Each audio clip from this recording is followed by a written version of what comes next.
സകലത്തിന്റെയും സൃഷ്ടാം പിതാവായ ദൈവത്തിന്റെയും കർത്താവായ യേശുക്രിസ്തുവിന്റെയും നാമത്തിൽ ഏവർക്കും സ്നേഹവന്ദനം. ഇന്ന് ഒക്ടോബർ 18. ഇന്ന് നമ്മൾ വായിക്കുന്ന ആദ്യത്തെ വായനാഭാഗം ദിനവൃത്താന്തം 2-ാം പുസ്തകം 9-ാം അധ്യായം. ദിനവൃത്താന്തം 2-ാം പുസ്തകം 9-ാം അധ്യായം 1-ാം വാക്യം മുതൽ. ശേബാരാജ്ഞി ശലോമോന്റെ കീർത്തി കേട്ടിട്ട് കടമൊഴികളാൽ ശലോമോനെ പരീക്ഷിക്കേണ്ടതിന് അതിമഹത്തായ പരിവാരത്തോടും സുഗന്ധവർഗവും അനവധി പൊന്നും രത്നവും ചുമന്ന ഒട്ടകങ്ങളോടും കൂടെ യെരൂശലേമിൽ വന്നു. അവൾ ശലോമോന്റെ അടുക്കൽ വന്ന ശേഷം തന്റെ മനോരഥമൊക്കെയും അവനോട് പ്രസ്താവിച്ചു. അവളുടെ സകല ചോദ്യങ്ങൾക്കും ശലോമോൻ സമാധാനം പറഞ്ഞു. സമാധാനം പറവാൻ കഴിയാതെ ഒന്നും ശലോമോന് മറപ്പൊരുളായിരുന്നില്ല. ശേബരാജ്ഞി ശലോമോന്റെ ജ്ഞാനവും അവൻ പണിത അരമനയും അവന്റെ മേശയിലെ ഭക്ഷണവും അവന്റെ ഭൃത്യന്മാരുടെ ഇരിപ്പും അവന്റെ ശുശ്രൂഷകന്മാരുടെ നിലയും അവരുടെ ഉടുപ്പും അവന്റെ പാനപാത്രവാഹകന്മാരെയും അവരുടെ ഉടുപ്പിനെയും യഹോവയുടെ ആലയത്തിലേക്കുള്ള അവന്റെ എഴുന്നള്ളത്തും കണ്ടിട്ട് അമ്പരന്നുപോയി. അവൾ രാജാവിനോട് പറഞ്ഞത് എന്തെന്നാൽ, നിന്റെ കാര്യങ്ങളെയും ജ്ഞാനത്തെയും കുറിച്ച് ഞാൻ എന്റെ ദേശത്ത് വെച്ച് കേട്ട വർത്തമാനം സത്യം തന്നെ. ഞാൻ വന്ന് സ്വന്തം കണ്ണുകൊണ്ട് കാണും വരെ ആ വർത്തമാനം വിശ്വസിച്ചില്ല. എന്നാൽ നിന്റെ ജ്ഞാനമാഹാത്മ്യത്തിന്റെ പാതി പോലും ഞാൻ അറിഞ്ഞിരുന്നില്ല. ഞാൻ കേട്ട കേൾവിയേക്കാൾ നീ ശ്രേഷ്ഠനാകും. നിന്റെ ഭാര്യമാർ ഭാഗ്യവതികൾ. നിന്റെ മുമ്പിൽ എല്ലായ്പ്പോഴും നിന്ന് നിന്റെ ജ്ഞാനം കേൾക്കുന്ന ഈ നിന്റെ ഭൃത്യന്മാരും ഭാഗ്യവാന്മാർ. നിന്റെ ദൈവമായ യഹോവയ്ക്ക് വേണ്ടി രാജാവായിട്ട് തന്റെ സിംഹാസനത്തിൽ നിന്നെ ഇരുത്തുവാൻ നിന്നിൽ പ്രസാദിച്ചിരിക്കുന്ന നിന്റെ ദൈവമായ യഹോവ വാഴ്ത്തപ്പെട്ടവൻ. നിന്റെ ദൈവം ഇസ്രായേലിനെ എന്നേക്കും നിലനിൽക്കുമാറാക്കേണ്ടതിന് അവരെ സ്നേഹിച്ചതുകൊണ്ട് നീതിയും ന്യായം നടത്തുവാൻ നിന്നെ അവർക്ക് രാജാവാക്കിയിരിക്കുന്നു. അവൾ രാജാവിന് 120 താലന്ത് പൊന്നും അനവധി സുഗന്ധവർഗവും രത്നവും കൊടുത്തു. ശേബാരാജ്ഞി ശലോമോൻ രാജാവിന് കൊടുത്തതുപോലെയുള്ള സുഗന്ധവർഗം പിന്നെ ഉണ്ടായിട്ടില്ല. ഓഫീരിൽ നിന്ന് പൊന്നു കൊണ്ടുവന്ന ഹൂരാമിന്റെ ദാസന്മാരും ശലോമോന്റെ ദാസന്മാരും ചന്ദനവും രത്നവും കൊണ്ടുവന്നു. രാജാവ് ചന്ദനമരം കൊണ്ട് യഹോവയുടെ ആലയത്തിനും രാജധാനിക്കും അഴികളും സംഗീതക്കാർക്ക് കിന്നരങ്ങളും വീണകളും ഉണ്ടാക്കി. ഈ വക പണ്ട് യഹൂദദേശത്ത് അശേഷം കണ്ടിട്ടില്ല. ശേബാരാജ്ഞി രാജാവിന് കൊണ്ടുവന്നതിൽ പരമായി അവൾ ആഗ്രഹിച്ചതും ചോദിച്ചതുമൊക്കെയും ശലോമോൻ രാജാവ് അവൾക്ക് കൊടുത്തു. അങ്ങനെ അവൾ തന്റെ ഭൃത്യന്മാരുമായി സ്വദേശത്തേക്ക് മടങ്ങിപ്പോയി. സഞ്ചാര വ്യാപാരികളും കച്ചവടക്കാരും കൊണ്ടുവന്നത് കൂടാതെ ശലോമോന് ഓരോ ആണ്ടിൽ വന്നിരുന്ന പൊന്നിന്റെ തൂക്കം 666 താലന്തായിരുന്നു. അരാബ്യ രാജാക്കന്മാരൊക്കെയും ദേശാധിപതിമാരും ശലോമോന് പൊന്നും വെള്ളിയും കൊണ്ടുവന്നു. ശലോമോൻ രാജാവ് പൊൻപലക കൊണ്ട് 200 വൻപരിച ഉണ്ടാക്കി. ഓരോ പരിചയ്ക്ക് 600 ശേക്കൽ പൊൻപലക ചെലവായി. അവൻ പൊൻപലക കൊണ്ട് 300 ചെറുപരിചയും ഉണ്ടാക്കി. ഓരോ ചെറുപരിചയ്ക്ക് 300 ശേക്കൽ പൊന്നു ചെലവായി. രാജാവ് അവയെ ലെബാനോൻ വനഗൃഹത്തിൽ വെച്ചു. രാജാവ് ദന്തം കൊണ്ട് ഒരു വലിയ സിംഹാസനമുണ്ടാക്കി തങ്കം കൊണ്ട് പൊതിഞ്ഞു. സിംഹാസനത്തോട് ചേർത്തുറപ്പിച്ചതായി 6 പതനവും പൊന്നുകൊണ്ട് ഒരു പാദപീഠവും ഉണ്ടായിരുന്നു. ഇരിപ്പിടത്തിന്റെ ഇരുഭാഗത്തും ഓരോ കൈത്താങ്ങലും കൈത്താങ്ങലിന് അരികെ നിൽക്കുന്ന 2 സിംഹവും ഉണ്ടായിരുന്നു. 6 പതനത്തിൽ ഇപ്പുറത്തും അപ്പുറത്തുമായി 12 സിംഹം നിന്നിരുന്നു. ഒരു രാജ്യത്തും ഇങ്ങനെ ഉണ്ടായിരുന്നില്ല. ശലോമോൻ രാജാവിന്റെ സകല പാനപാത്രങ്ങളും പൊന്നുകൊണ്ടും ലെബാനോൻ ഗൃഹത്തിലെ ഉപകരണങ്ങളൊക്കെയും തങ്കം കൊണ്ടും ആയിരുന്നു. വെള്ളിക്ക് ശലോമോന്റെ കാലത്ത് വിലയില്ലായിരുന്നു. രാജാവിന്റെ കപ്പലുകളെ ഹൂരാമിന്റെ ദാസന്മാരോടുകൂടെ തർശീശിലേക്ക് അയച്ചിരുന്നു. 3 ആണ്ടൊരിക്കൽ തർശീശ് കപ്പലുകൾ പൊന്ന്, വെള്ളി, ആനക്കൊമ്പ്, കുരങ്ങ്, മയിൽ എന്നിവയെ കൊണ്ടുവന്നു. ഇങ്ങനെ ശലോമോൻ രാജാവ് ഭൂമിയിലെ സകല രാജാക്കന്മാരിലും വെച്ച് ധനം കൊണ്ടും ജ്ഞാനം കൊണ്ടും മികച്ചവനായിരുന്നു. ദൈവം ശലോമോന്റെ ഹൃദയത്തിൽ കൊടുത്ത ജ്ഞാനം കേൾപ്പാൻ ഭൂമിയിലെ സകല രാജാക്കന്മാരും അവന്റെ മുഖദർശനം അന്വേഷിച്ചു വന്നു. അവരിൽ ഓരോരുത്തരും ആണ്ടുതോറും താന്റെ കാഴ്ചയായിട്ട് വെള്ളിപ്പാത്രം, പൊൻപാത്രം, വസ്ത്രം, ആയുധം, സുഗന്ധവർഗം, കുതിര, കോവർ കഴുത എന്നിവയെ കൊണ്ടുവന്നു. ശലോമോന് കുതിരകൾക്കും രഥങ്ങൾക്കും 4000 ലായവും 12000 കുതിരച്ചേവകരും ഉണ്ടായിരുന്നു. അവരെ അവൻ രഥനഗരങ്ങളിലും യെരൂശലേമിൽ രാജാവിന്റെ അടുക്കലും പാർപ്പിച്ചിരുന്നു. അവൻ നദി മുതൽ ഫെലിസ്ത്യ ദേശം വരെയും മിസ്രയീമിന്റെ അതിർത്തി വരെയുമുള്ള സകല രാജാക്കന്മാരുടെ മേലും വാണു. രാജാവ് യെരൂശലേമിൽ വെള്ളിയെ പെരുപ്പം കൊണ്ട് കല്ല് പോലെയും ദേവദാരുവിനെ താഴ്വീതിയിലെ കാട്ടത്തിമരം പോലെയും ആക്കി. മിസ്രയീമിൽ നിന്നും സകല ദേശങ്ങളിൽ നിന്നും ശലോമോന് കുതിരകളെ വാങ്ങിക്കൊണ്ടുവരും. ശലോമോന്റെ മറ്റുള്ള വൃത്താന്തങ്ങൾ ആദ്യാവസാനം നാഥാൻ പ്രവാചകന്റെ വൃത്താന്തത്തിലും ശീലോന്യനായ അഹിയാമിന്റെ പ്രവാചകത്തിലും നേബാത്തിന്റെ മകനായ യൊരോബയാമിനെ പറ്റിയുള്ള ഈഥോ ദർശകന്റെ ദർശനങ്ങളിലും എഴുതിയിരിക്കുന്നുവല്ലോ. ശലോമോൻ യെരൂശലേമിൽ എല്ലാ ഇസ്രായേലിനും 40 സംവത്സരം രാജാവായിരുന്നു. പിന്നെ ശലോമോൻ തന്റെ പിതാക്കന്മാരെ പോലെ നിദ്ര പ്രാപിച്ചു. അവനെ തന്റെ അപ്പനായ ദാവീദിന്റെ നഗരത്തിൽ അടക്കം ചെയ്തു. അവന്റെ മകനായ രഹബിയാം അവന് പകരം രാജാവായി. ഇന്ന് നമ്മൾ വായിക്കുന്ന രണ്ടാമത്തെ വായനാഭാഗം യെഹെസ്കേൽ പ്രവാചകന്റെ പുസ്തകം 44-ാം അധ്യായം. യെഹെസ്കേൽ പ്രവാചകന്റെ പുസ്തകം 44-ാം അധ്യായം 1-ാം വാക്യം മുതൽ. അനന്തരം അവൻ എന്നെ വിശുദ്ധ മന്ദിരത്തിന്റെ കിഴക്കോട്ട് ദർശനമുള്ള പുറത്തെ ഗോപുരത്തിലേക്ക് മടക്കി കൊണ്ടുവന്നു. എന്നാൽ അത് അടച്ചിരുന്നു. അപ്പോൾ യഹോവ എന്നോട് അരുളി ചെയ്തത്, ഈ ഗോപുരം തുറക്കാതെ അടച്ചിരിക്കണം, ആരും അതിൽ കൂടി കടക്കരുത്. ഇസ്രായേലിന്റെ ദൈവമായ യഹോവ അതിൽ കൂടി അകത്ത് കടന്നതുകൊണ്ട് അത് അടച്ചിരിക്കണം. പ്രഭുവോ അവൻ പ്രഭു ആയിരിക്കയാൽ യഹോവയുടെ സന്നിധിയിൽ ഭോജനം കഴിപ്പാൻ അവിടെ ഇരിക്കണം. അവൻ ആ ഗോപുരത്തിന്റെ പൂമുഖത്തുകൂടി അകത്ത് കടക്കുകയും അതിൽ കൂടി പുറത്തു പോകുകയും വേണം. പിന്നെ അവൻ എന്നെ വടക്കേ ഗോപുരം വഴിയായി ആലയത്തിന്റെ മുമ്പിൽ കൊണ്ടുചെന്നു. ഞാൻ നോക്കി, യഹോവയുടെ തേജസ് യഹോവയുടെ ആലയത്തിൽ നിറഞ്ഞിരിക്കുന്നത് കണ്ട് കവിണ്ണു വീണു. അപ്പോൾ യഹോവ എന്നോട് അരുളി ചെയ്തത്, മനുഷ്യപുത്ര, യഹോവയുടെ ആലയത്തിന്റെ സകല വ്യവസ്ഥകളെയും നിയമങ്ങളെയും കുറിച്ച് ഞാൻ നിന്നോട് കൽപ്പിക്കുന്നതൊക്കെയും നീ നല്ലവണ്ണം ശ്രദ്ധ വെച്ച് കണ്ണുകൊണ്ട് നോക്കി ചെവി കൊണ്ട് കേൾക്കാം. ആലയത്തിലേക്കുള്ള പ്രവേശനത്തെയും വിശുദ്ധ മന്ദിരത്തിൽ നിന്നുള്ള പുറപ്പാടുകളെയും നീ നല്ലവണ്ണം കുറിക്കൊള്ളുക. ഇസ്രായേൽ ഗൃഹക്കാരായ മത്സരികളോട് നീ പറയേണ്ടത്, യഹോവയായ കർത്താവ് ഇപ്രകാരം അരുളിച്ചെയ്യുന്നു, ഇസ്രായേൽ ഗൃഹമേ, നിങ്ങളുടെ സകല മ്ലേച്ഛതകളും മതിയാക്കുവിൻ. നിങ്ങൾ എന്റെ ആഹാരമായ മേധസ്സും രക്തവും അർപ്പിക്കുമ്പോൾ എന്റെ ആലയത്തെ അശുദ്ധമാക്കേണ്ടതിന് നിങ്ങൾ ഹൃദയത്തിലും മാംസത്തിലും അഗ്രചർമ്മികളായ അന്യജാതിക്കാരെ എന്റെ വിശുദ്ധ മന്ദിരത്തിൽ ഇരിപ്പാൻ കൊണ്ടുവന്നതിനാൽ നിങ്ങളുടെ സകല മ്ലേച്ഛതകൾക്കും പുറമെ നിങ്ങൾ എന്റെ നിയമവും ലംഘിച്ചിരിക്കുന്നു. നിങ്ങൾ എന്റെ വിശുദ്ധ വസ്തുക്കളുടെ കാര്യം വിചാരിക്കാതെ അവരെ എന്റെ വിശുദ്ധ മന്ദിരത്തിൽ കാര്യവിചാരണയ്ക്ക് ആക്കിയിരിക്കുന്നു. യഹോവയായ കർത്താവ് ഇപ്രകാരം അരുളിച്ചെയ്യുന്നു, ഇസ്രായേൽ മക്കളുടെ ഇടയിലുള്ള യാതൊരു അന്യജാതിക്കാരനും ഹൃദയത്തിലും മാംസത്തിലും അഗ്രചർമ്മിയായ യാതൊരു അന്യജാതിക്കാരനും തന്നെ എന്റെ വിശുദ്ധ മന്ദിരത്തിൽ പ്രവേശിക്കരുത്.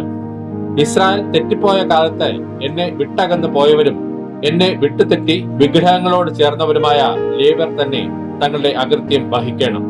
അവർ എന്റെ വിശുദ്ധ മന്ദിരത്തിൽ ആലയത്തിന്റെ പടിവാതിൽക്കലെല്ലാം ശുശ്രൂഷകന്മാരായി കാവൽ നിന്ന് ആലയത്തിൽ ശുശ്രൂഷ ചെയ്യണം. അവർ ജനത്തിനു വേണ്ടി ഹോമയാഗവും ഹനനയാഗവും അറുത്ത് അവർക്ക് ശുശ്രൂഷ ചെയ്യേണ്ടതിന് അവരുടെ മുമ്പിൽ നിൽക്കണം. അവർ അവരുടെ വിഗ്രഹങ്ങളുടെ മുമ്പാകെ ശുശ്രൂഷ ചെയ്ത് ഇസ്രായേൽ ഗൃഹത്തിന് അകൃത്യ ഹേതുവായി തീർന്നത് കൊണ്ട് ഞാൻ അവർക്ക് വിരോധമായി കൈ ഉയർത്തി സത്യം ചെയ്തിരിക്കുന്നു. അവർ തങ്ങളുടെ അകൃത്യം വഹിക്കണമെന്ന് യഹോവയായ കർത്താവിന്റെ അരുളപ്പാട്. അവർ എനിക്ക് പുരോഹിത ശുശ്രൂഷ ചെയ്യുവാനും അതിവിശുദ്ധങ്ങളായ എന്റെ സകല വിശുദ്ധ വസ്തുക്കളെയും തൊടുവാനും എന്നോട് അടുത്തു വരാതെ തങ്ങളുടെ ലജ്ജയും തങ്ങൾ ചെയ്ത മ്ലേച്ഛതകളും വഹിക്കണം. എന്നാൽ ആലയത്തിന്റെ എല്ലാ വേലയ്ക്കും അതിൽ ചെയ്യുവാനുള്ള എല്ലാറ്റിനും ഞാൻ അവരെ അതിൽ കാര്യവിചാരകന്മാരാക്കി വെക്കും. ഇസ്രായേൽ മക്കൾ എന്നെ വിട്ട് തെറ്റിപ്പോയ കാലത്ത് എന്റെ വിശുദ്ധ മന്ദിരത്തിന്റെ കാര്യവിചാരണ നടത്തിയിരുന്ന സാദോക്കിന്റെ പുത്രന്മാരായ ലേവ്യ പുരോഹിതന്മാർ എനിക്ക് ശുശ്രൂഷ ചെയ്യേണ്ടതിന് എന്നോട് അടുത്തു വരികയും മേധസ്സും രക്തവും എനിക്ക് അർപ്പിക്കേണ്ടതിന് എന്റെ മുമ്പാകെ നിൽക്കുകയും വേണമെന്ന് യഹോവയായ കർത്താവിന്റെ അരുളപ്പാട്. അവർ എന്റെ വിശുദ്ധ മന്ദിരത്തിൽ കടന്ന് എനിക്ക് ശുശ്രൂഷ ചെയ്യേണ്ടതിന് എന്റെ മേശയുടെ അടുക്കൽ വരികയും എന്റെ കാര്യവിചാരണ നടത്തുകയും വേണം. എന്നാൽ അകത്തെ പ്രാകാരത്തിന്റെ വാതിലുകൾക്കകത്ത് കടക്കുമ്പോൾ അവർ ശണവസ്ത്രം ധരിക്കണം. അകത്തെ പ്രാകാരത്തിന്റെ വാതിൽക്കലും ആലയത്തിനകത്തും ശുശ്രൂഷ ചെയ്യുമ്പോൾ ആട്ടിൻ രോമം കൊണ്ടുള്ള വസ്ത്രം ധരിക്കരുത്. അവരുടെ തലയിൽ ശണം കൊണ്ടുള്ള തലപ്പാവും അരയിൽ ശണം കൊണ്ടുള്ള കാൽക്കുപ്പായം ഉണ്ടായിരിക്കണം. വിയർപ്പുണ്ടാകുന്ന യാതൊന്നും അവർ ധരിക്കരുത്. അവർ പുറത്തെ പ്രാകാരത്തിന്റെ ജനത്തിന്റെ അടുക്കലേക്ക് തന്നെ ചെല്ലുമ്പോൾ തങ്ങളുടെ വസ്ത്രത്താൽ ജനത്തെ വിശുദ്ധീകരിക്കേണ്ടതിന് തങ്ങൾ ശുശ്രൂഷ ചെയ്ത സമയം ധരിച്ചിരുന്ന വസ്ത്രം നീക്കി വിശുദ്ധ മണ്ഡപങ്ങളിൽ വെച്ചിട്ട് വേറെ വസ്ത്രം ധരിക്കണം. അവർ തല ക്ഷൗരം ചെയ്യുകയോ തലമുടി നീട്ടുകയോ ചെയ്യാതെ കത്രിക്ക മാത്രമേ ചെയ്യാവൂ. യാതൊരു പുരോഹിതനും വീഞ്ഞു കുടിച്ച് അകത്തെ പ്രാകാരത്തിൽ കടക്കരുത്. വിധവയെയോ ഉപേക്ഷിക്കപ്പെട്ടവളെയോ ഭാര്യയായി എടുക്കാതെ അവർ ഇസ്രായേൽ ഗൃഹത്തിലെ സന്തതിയിലുള്ള കന്യകമാരെയോ ഒരു പുരോഹിതന്റെ ഭാര്യയായിരുന്ന വിധവയെയോ വിവാഹം കഴിക്കണം. അവർ വിശുദ്ധമായതിനും സാമാന്യമായതിനും തമ്മിലുള്ള വ്യത്യാസം എന്റെ ജനത്തിന് ഉപദേശിച്ച് മലിനമായതും നിർമ്മലമായതും അവരെ തിരിച്ചറിയുമാറാക്കണം. വ്യവഹാരത്തിൽ അവർ ന്യായം വിധിപ്പാൻ നിൽക്കണം. എന്റെ വിധികളെ അനുസരിച്ച് അവർ ന്യായം വിധിക്കണം. അവർ ഉത്സവങ്ങളിലൊക്കെയും എന്റെ പ്രമാണങ്ങളും ചട്ടങ്ങളും ആചരിക്കുകയും എന്റെ ശബത്തുകളെ വിശുദ്ധീകരിക്കുകയും വേണം. അവർ മരിച്ച ആളുടെ അടുക്കൽ ചെന്ന് അശുദ്ധരാകരുത്. എങ്കിലും അപ്പൻ, അമ്മ, മകൻ, മകൾ, സഹോദരൻ, ഭർത്താവില്ലാത്ത സഹോദരി എന്നിവർക്ക് വേണ്ടി അശുദ്ധരാകാം. അവരുടെ ശുദ്ധീകരണം കഴിഞ്ഞ ശേഷം 7 ദിവസം എണ്ണേണം.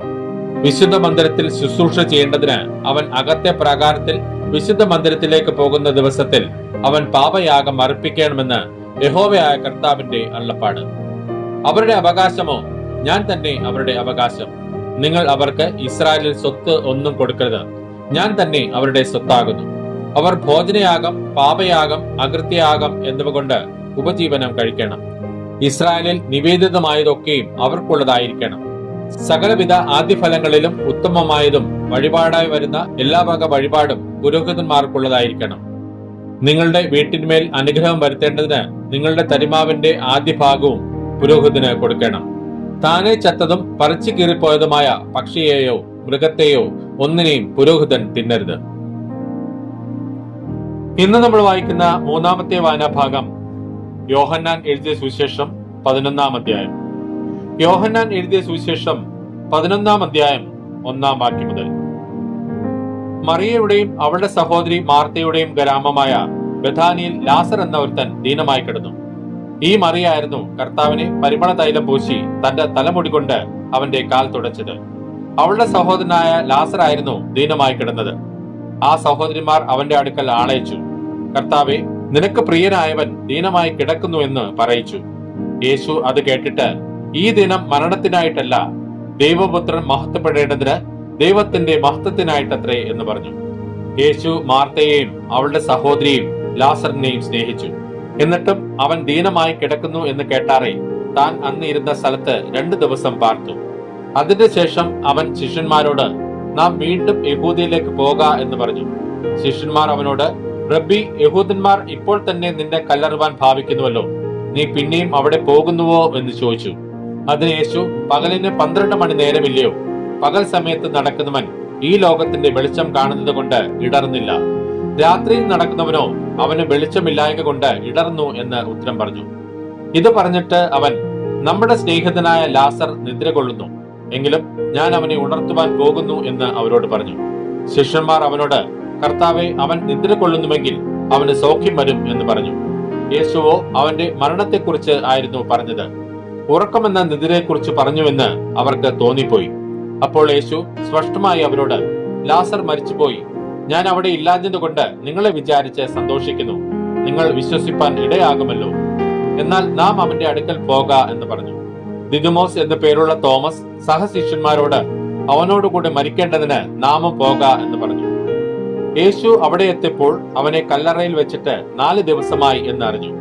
ബഥാനിയ യെരുശലേമിനരികെ ഏകദേശം 2 നാഴിക ദൂരത്തായിരുന്നു. മാർത്തയെയും മറിയയെയും സഹോദരനെ കുറിച്ച് ആശ്വസിപ്പിക്കേണ്ടതിന് പല യഹൂദന്മാരും അവരുടെ അടുക്കൽ വന്നിരുന്നു. യേശു വരുന്നു എന്ന് കേട്ടിട്ട് മാർത്ത അവനെ എതിരേൽപ്പാൻ ചെന്നു. മറിയയോ വീട്ടിലിരുന്നു. മാർത്ത യേശുവിനോട്, കർത്താവെ, നീ ഇവിടെ ഉണ്ടായിരുന്നുവെങ്കിൽ എന്റെ സഹോദരൻ മരിക്കയില്ലായിരുന്നു. ഇപ്പോഴും നീ ദൈവത്തോട് എന്ത് അപേക്ഷിച്ചാലും ദൈവം നിനക്ക് തരുമെന്ന് ഞാൻ അറിയുന്നു എന്ന് പറഞ്ഞു. യേശു അവളോട്, നിന്റെ സഹോദരൻ ഉയർത്തെഴുന്നേൽക്കും എന്ന് പറഞ്ഞു. മാർത്ത അവനോട്, ഒടുക്കത്തെ നാളിലെ പുനരുത്ഥാനത്തിൽ അവൻ ഉയർത്തെഴുന്നേൽക്കുമെന്ന് ഞാൻ അറിയുന്നു എന്ന് പറഞ്ഞു. യേശു അവളോട്, ഞാൻ തന്നെ പുനരുത്ഥാനവും ജീവനുമാകുന്നു. എന്നിൽ വിശ്വസിക്കുന്നവൻ മരിച്ചാലും ജീവിക്കും. ജീവിച്ചിരുന്ന് എന്നിൽ വിശ്വസിക്കുന്നവനാരും ഒരു നാളും മരിക്കയില്ല. ഇത് നീ വിശ്വസിക്കുന്നുവോ എന്ന് പറഞ്ഞു. അവൾ അവനോട്, ഉവ്വ് കർത്താവേ, ലോകത്തിൽ വരുവാനുള്ള ദൈവപുത്രനായ ക്രിസ്തു നീ തന്നെയെന്ന് ഞാൻ വിശ്വസിച്ചിരിക്കുന്നു എന്ന് പറഞ്ഞിട്ട് പോയി തന്റെ സഹോദരിയായ മറിയയെ സ്വകാര്യമായി വിളിച്ചു. ഗുരു വന്നിട്ടുണ്ട്, നിന്നെ വിളിക്കുന്നു എന്ന് പറഞ്ഞു. അവൾ കേട്ട ഉടനെ എഴുന്നേറ്റ് അവന്റെ അടുക്കൽ വന്നു. യേശു അതുവരെ ഗ്രാമത്തിൽ കടക്കാതെ മാർത്ത അവനെ എതിരേറ്റ സ്ഥലത്ത് തന്നെയായിരുന്നു. വീട്ടിൽ അവളോട് കൂടി ഇരുന്ന് അവളെ ആശ്വസിപ്പിക്കുന്ന യഹൂദന്മാർ മറിയ വേഗം എഴുന്നേറ്റ് പോകുന്നത് കണ്ടിട്ട് അവൾ കല്ലറയ്ക്കൽ കരവാൻ പോകുന്നു എന്ന് വിചാരിച്ച് പിൻചെന്നു. യേശു ഇരിക്കുന്നിടത്ത് മറിയ എത്തി അവനെ കണ്ടിട്ട് അവന്റെ കാൽക്കൽ വീണു. കർത്താവെ, നീ ഇവിടെ ഉണ്ടായിരുന്നുവെങ്കിൽ എന്റെ സഹോദരൻ മരിക്കയില്ലായിരുന്നു എന്ന് പറഞ്ഞു. അവൾ കരയുന്നതും അവളോടുകൂടെ വന്ന യഹൂദന്മാർ കരയുന്നതും യേശു കണ്ടിട്ട് ഉള്ളം നൊന്ത് കലങ്ങി. അവനെ വെച്ചത് എവിടെയെന്ന് ചോദിച്ചു. കർത്താവെ, വന്ന് കാണുക എന്ന് അവർ അവനോട് പറഞ്ഞു. യേശു കണ്ണുനീർ വാർത്തു. ആകയാൽ യഹൂദന്മാർ കണ്ടോ അവനോട് എത്ര പ്രിയമുണ്ടായിരുന്നു എന്ന് പറഞ്ഞു. ചിലരോ, കുരുടന്റെ കണ്ണ് തുറന്ന ഇവനെ മരിക്കാതാക്കുവാൻ കഴിഞ്ഞില്ലയോ എന്ന് പറഞ്ഞു. യേശു പിന്നെയും ഉള്ളം നൊന്ത് കല്ലറക്കലെത്തി. അത് ഒരു ഗുഹയായിരുന്നു. ഒരു കല്ലും അതിന്മേൽ വെച്ചിരുന്നു. കല്ല് നീക്കുവിൻ എന്ന് യേശു പറഞ്ഞു. മരിച്ചവന്റെ സഹോദരിയായ മാർത്ത, കർത്താവെ, നാറ്റം വെച്ച് തുടങ്ങി, 4 ദിവസമായല്ലോ എന്ന് പറഞ്ഞു. യേശു അവളോട്, വിശ്വസിച്ചാൽ നീ ദൈവത്തിന്റെ മഹത്വം കാണുമെന്ന് ഞാൻ നിന്നോട് പറഞ്ഞില്ലയോ എന്ന് പറഞ്ഞു. അവർ കല്ല് നീക്കി. യേശു മേലോട്ട് നോക്കി, പിതാവേ, നീ എന്റെ അപേക്ഷ കേട്ടതിനാൽ ഞാൻ നിന്നെ വാഴ്ത്തുന്നു. നീ എപ്പോഴും എന്റെ അപേക്ഷ കേൾക്കുന്നുവെന്ന് ഞാൻ അറിഞ്ഞിരിക്കുന്നു. എങ്കിലും നീ എന്നെ അയച്ചു എന്ന് ചുറ്റും നിൽക്കുന്ന പുരുഷാരം വിശ്വസിക്കേണ്ടതിന് അവരുടെ നിമിത്തം ഞാൻ പറയുന്നു എന്ന് പറഞ്ഞു. ഇങ്ങനെ പറഞ്ഞിട്ട് അവൻ, ലാസറെ, പുറത്തു വരിക എന്ന് ഉറക്കെ വിളിച്ചു. മരിച്ചവൻ പുറത്തു വന്നു. അവന്റെ കാലും കൈയും ശീല കൊണ്ട് കെട്ടിയും മുഖം റുമാല് കൊണ്ട് മൂടിയുമിരുന്നു. അവന്റെ കെട്ടഴിപ്പിൻ, അവൻ പോകട്ടെ എന്ന് യേശു അവരോട് പറഞ്ഞു. മറിയയുടെ അടുക്കൽ വന്ന യഹൂദന്മാരിൽ പലരും അവൻ ചെയ്തത് കണ്ടിട്ട് അവനിൽ വിശ്വസിച്ചു. എന്നാൽ ചിലർ പരീശന്മാരുടെ അടുക്കൽ പോയി യേശു ചെയ്തത് അവരോട് അറിയിച്ചു. മഹാപുരോഹിതന്മാരും പരീശന്മാരും സംഘം കൂടി, നാം എന്ത് ചെയ്യണ്ടു? ഈ മനുഷ്യൻ വളരെ അടയാളങ്ങൾ ചെയ്യുന്നുവല്ലോ. അവനെ ഇങ്ങനെ വിട്ടയച്ചാൽ എല്ലാവരും അവനിൽ വിശ്വസിക്കും. റോമാക്കാരും വന്ന് നമ്മുടെ സ്ഥലത്തെയും ജനത്തെയും എടുത്തു കളയും എന്ന് പറഞ്ഞു. അവരിൽ ഒരുത്തൻ, ആ സംവത്സരത്തെ മഹാപുരോഹിതനായ കയ്യഫാവ് തന്നെ അവരോട്, നിങ്ങൾ ഒന്നും അറിയുന്നില്ല. ജനം മുഴുവനും നശിച്ചു പോകാതെ വണ്ണം ഒരു മനുഷ്യൻ ജാതിക്ക് വേണ്ടി മരിക്കുന്നത് നന്ന് എന്ന് ഓർക്കുന്നതുമില്ല എന്ന് പറഞ്ഞു. അവൻ ഇത് സ്വയമായി പറഞ്ഞതല്ല. താൻ ആ സംവത്സരത്തെ മഹാപുരോഹിതൻ ആകയാൽ ജനത്തിനു വേണ്ടി യേശു മരിപ്പാൻ ഇരിക്കുന്നുവെന്ന് പ്രവചിച്ചതത്രേ. ജനത്തിനു വേണ്ടി മാത്രമല്ല, ചിതറിയിരിക്കുന്ന ദൈവമക്കളെ ഒന്നാക്കി ചേർക്കേണ്ടതിനും തന്നെ. അന്നു മുതൽ അവർ അവനെ കൊല്ലുവാൻ ആലോചിച്ചു. അതുകൊണ്ട് യേശു യഹൂദന്മാരുടെ ഇടയിൽ പിന്നെ പരസ്യമായി നടക്കാതെ അവിടം വിട്ട് മരുഭൂമിക്കരികെ എഫ്രൈം എന്ന പട്ടണത്തിലേക്ക് വാങ്ങി ശിഷ്യന്മാരുമായി അവിടെ പാർത്തു.